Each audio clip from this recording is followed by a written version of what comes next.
Hey everyone, I'm Jack Fossett, and welcome to this speaker shootout for a Fender 65 Princeton Reissue, where we're going to put the stock Jensen C10R up against the Weber 10F150T. We're going to play these back-to-back on a number of different settings using both a Fender Telecaster and a Gibson SG, so you can hopefully hear a wide variety of tones. Amp is set up exactly the same way. So let's get started with some clean tone that we're going to talk about a little bit and hear some more tones. Please remember to like, share, and subscribe. Follow the links below where you can listen to some music, and I hope you enjoy.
All right, so many of you know that I'm a big fan of the Fender Princeton Reverb. The one thing that I wasn't crazy about, and this is actually true for both the 65 Reissue, which we're playing today, and the 68 Custom, is not 100% sold on the speaker.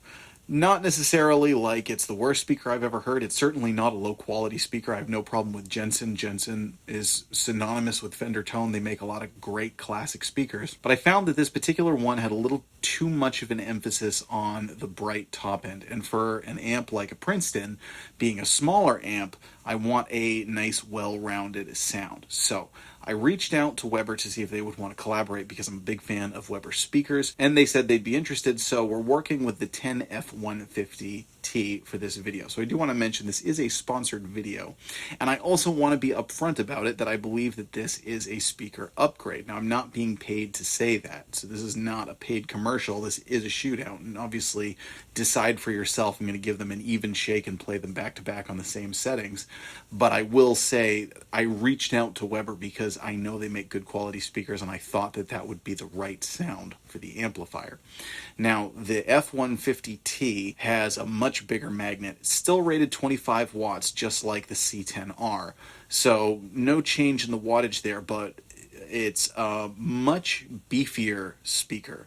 And it really delivers a more even tone, a fuller tone. You don't lose that high-end emphasis, but you balance it out with more bottom end, but not in a way that gets flubby.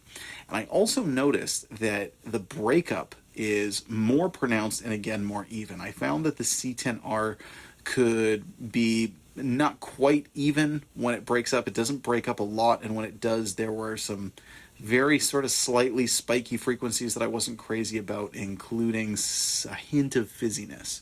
And I found that this one has much more of a natural overdrive to it. The Weber speaker has much more of a natural overdrive to it.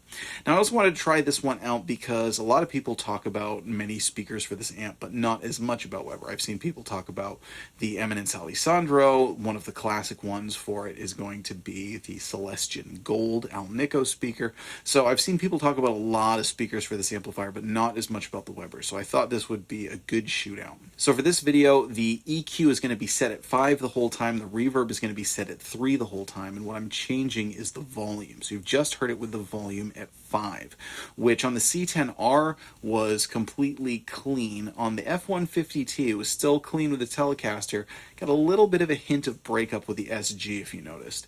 Now we're going to play it on a couple of different settings. Going to go back to the Telecaster and play it with the volume set at 7. Also going to play it with the Gibson SG with the volume fully cranked, and try it out with a Wampler Tumnus Deluxe overdrive so you can hear what it sounds like taking overdrive pedals, and for that I've got the volume back at 5. So we're going to dive back in again with some tones so that you can hear some different settings on, you know, how it sounds, how it breaks up and everything. Now I do want to mention that the Weber speaker is much newer. It's not completely broken in, but it's not straight out of the box either. So it would probably loosen up a little bit more over time, whereas the C10 was very well broken up for this video. So keep that in mind, that there is a little bit of a difference there. However, again, it's not like the Weber's not straight out of the box, so it's not like it's that kind of tight sound that you get right away. It has loosened up a little bit. So let us know in the comments, what do you think? Do you prefer the Jensen? Is that the sound that makes more sense to you, that you associate more with the Princeton Reverb? Do you like the Weber? Is there another speaker that you like? Let us know down in the comments. Please remember to like, share, and subscribe, and I hope you enjoy the rest of the video.